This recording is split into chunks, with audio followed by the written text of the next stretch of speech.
can an injection of your own blood straight into your genitals actually cause spontaneous orgasms? I mean, it sounds completely like science fiction, right? Oh. Or some really bizarre joke. Right, but it's not a joke at all. It's actually a genuine medical claim. Yeah, and it's a claim that has spawned this massive, incredibly lucrative sector of the cosmetic wellness industry.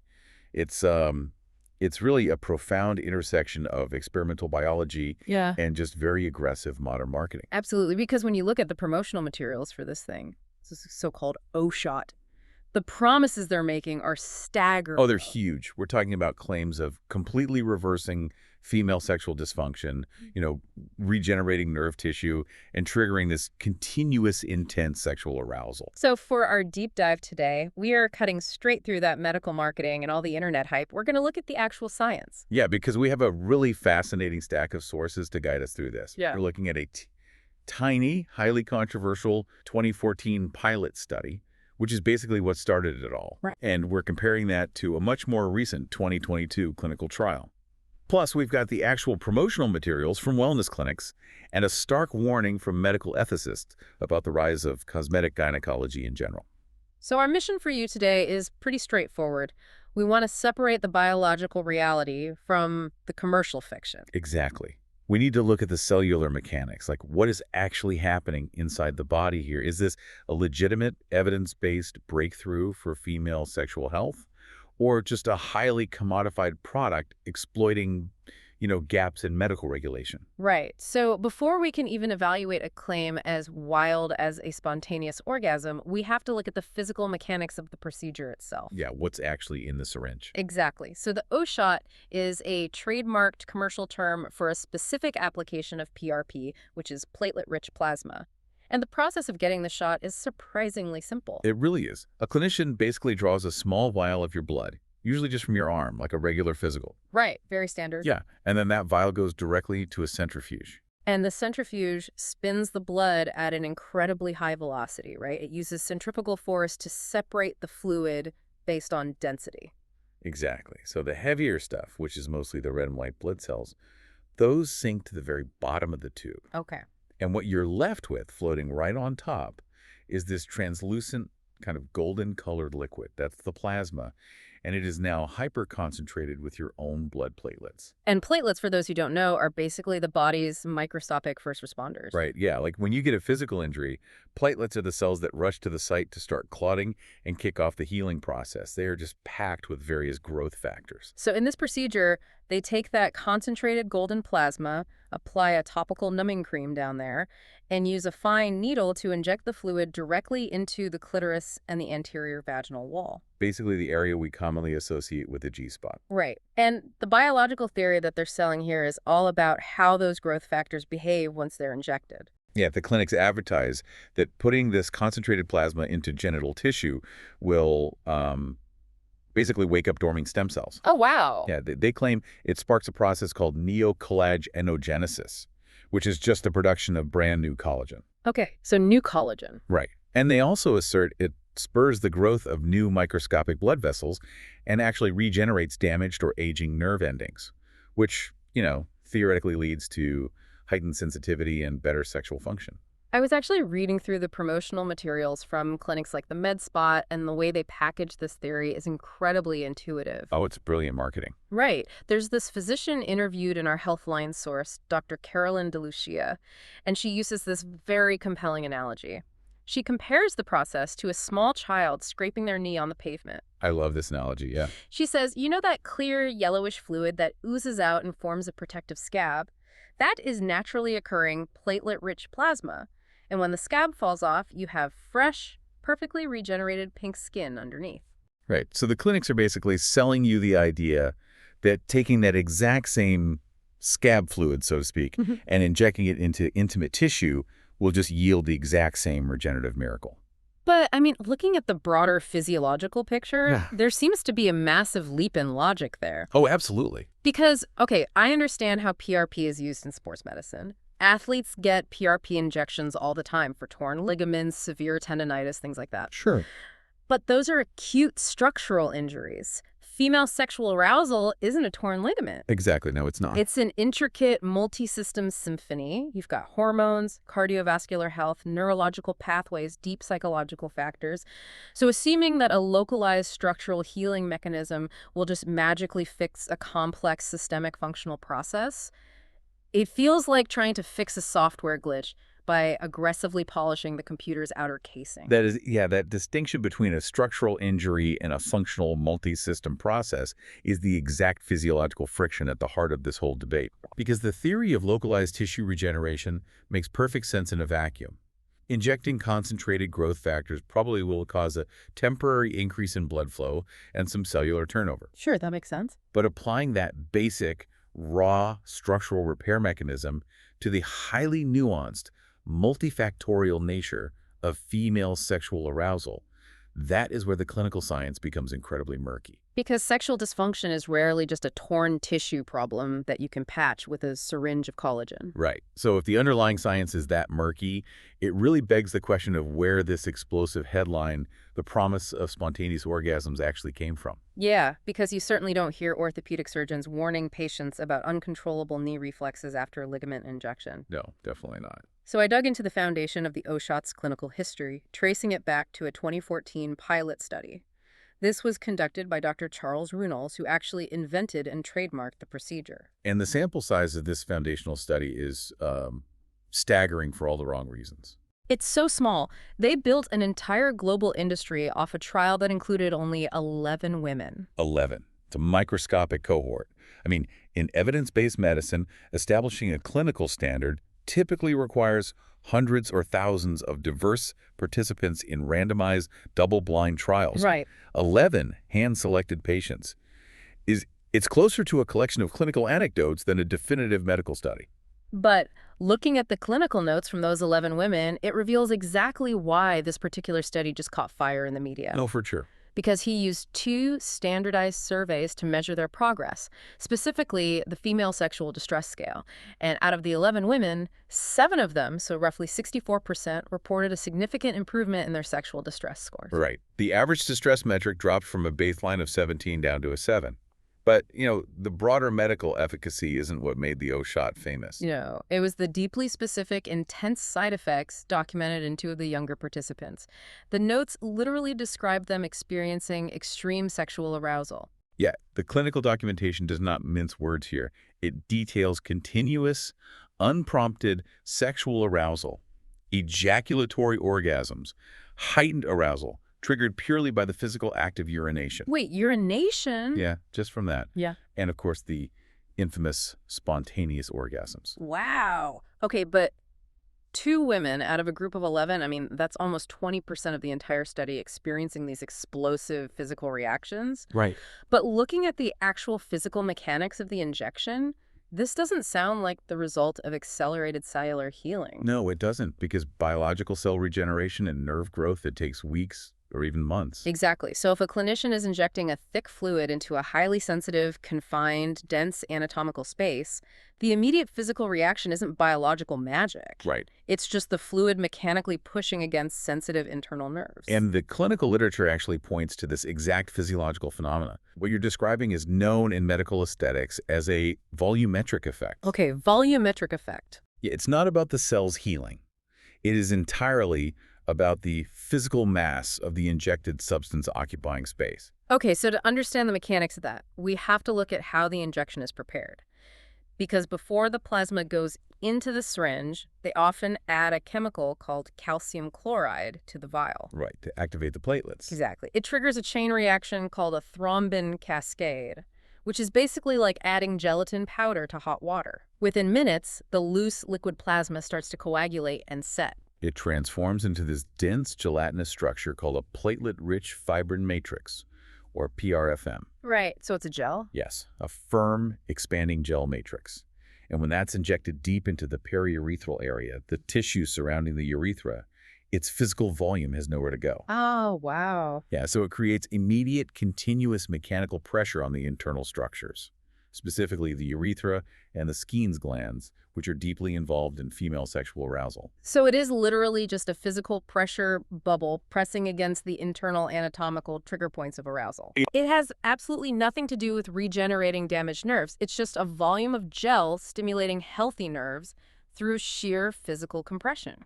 And there's a crucial detail buried in that 2014 study, which is, surprise, surprise, entirely absent from modern clinic brochures. Let me guess. The timeline. The study explicitly notes that this intense arousal was not permanent. The spontaneous orgasms faded completely after 1 to 2 weeks. Which perfectly coincides with the exact biological timeline it takes for that gelatinous fibrin matrix to naturally break down, dissolve, and be absorbed by the body. Exactly. If the gel dissolves, the mechanical pressure vanishes, and the spontaneous orgasms disappear right along with it. You cannot claim to cure long-term sexual dysfunction with a temporary pressure bubble. No, you can't.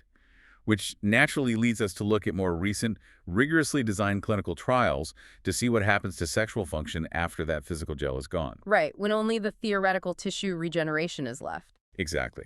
And a 2022 clinical trial by Tahoon and colleagues gives us a very clear look at this long-term reality. They tested autologous PRP injections on 20 patients. But their primary focus wasn't sexual dysfunction, right? Right. They were testing the plasma's ability to treat stress urinary incontinence, or SUI. Which is a very common condition where weakened pelvic floor support causes a woman to leak urine during physical exertion, like laughing, coughing, exercising. Yeah.